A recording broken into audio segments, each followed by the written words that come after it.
চলুন আজকে শুরু থেকেই শুরু করা যাক। হ্যালো এভরিওয়ান, আসসালামু আলাইকুম। কী অবস্থা, কেমন আছেন সবাই? তো আমি সকালে ঘুম থেকে উঠে ফ্রেশ হয়ে খাওয়া দাওয়া করে দেন একটা শাড়িতে কাজ করব, সেজন্য শাড়িটা বের করে নিয়েছি। এটা ছিল একটা লাইট আকাশি কালার সেমি মসলিন শাড়ি। এটার উপরে পদ্ম ফুলের ডিজাইন হবে, অনেক সুন্দর ছিল ডিজাইনটা। আপুর চয়েস আছে বলতে হবে।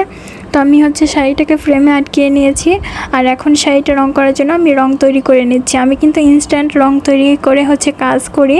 তো এখানে আমি একটা রেফারেন্সভাবে একটা কাগজে ফ্লাওয়ার এঁকে নিয়েছিলাম, যেটা দেখে আমি শাড়িতে আগে ফুলগুলো আর্ট করে নিয়েছি।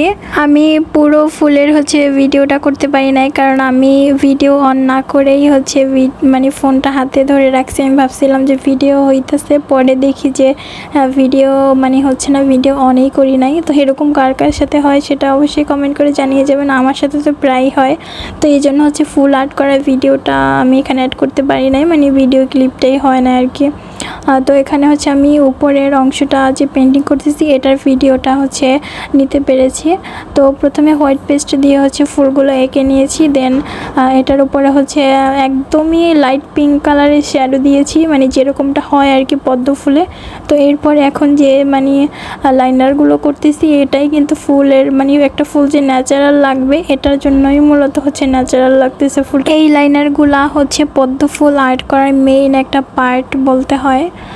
তো এরপরে প্রত্যেকটা পাপড়িতে এরকমভাবে লাইনারগুলো দিয়ে নিচ্ছি, যার কারণে একদমই ফুলটা ন্যাচারাল লাগতেছে, মনে হচ্ছে যে রিয়েল ফুল শাড়িতে ফুটে আছে। আর কালার কম্বিনেশন শাড়িটার জাস্ট অসাধারণ। মানুষের পছন্দ যে এত সুন্দর হতে পারে, এটা এই শাড়িটা আর্ট না করলে একদমই বুঝতে পারতাম না যে এত কিভাবে সুন্দর হয় মানুষের পছন্দ। এই শাড়িটা যে আপু অর্ডার করেছেন তার পছন্দের প্রশংসা না করলেই না। শাড়িটার ফাইনাল লুক দেখে আমারই এত ভালো লাগতেছিল। বিশেষ করে শাড়ির কালারটার উপর এই পদ্ম ফুলগুলো অনেক অনেক সুন্দরভাবে ফুটছে।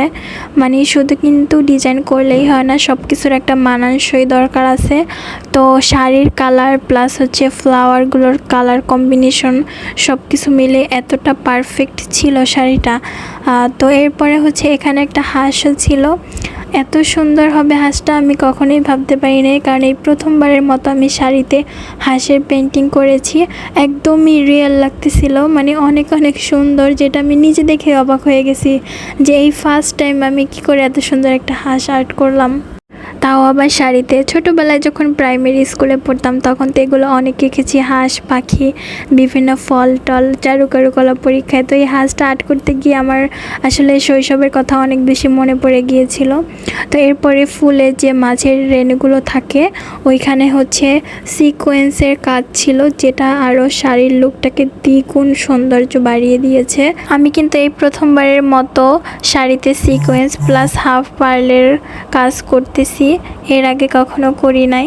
তো আপুকে অনেক ধন্যবাদ, আপুটা এই শাড়িটা অর্ডার দেওয়ার কারণেই কিন্তু আমি এই কাজগুলো করার সুযোগ পেয়েছি। এটা কিন্তু শুধু শাড়ি না, আপু প্রায়ই চেষ্টা করে শাড়ির সাথে ব্লাউজ পিস নেওয়ার জন্য।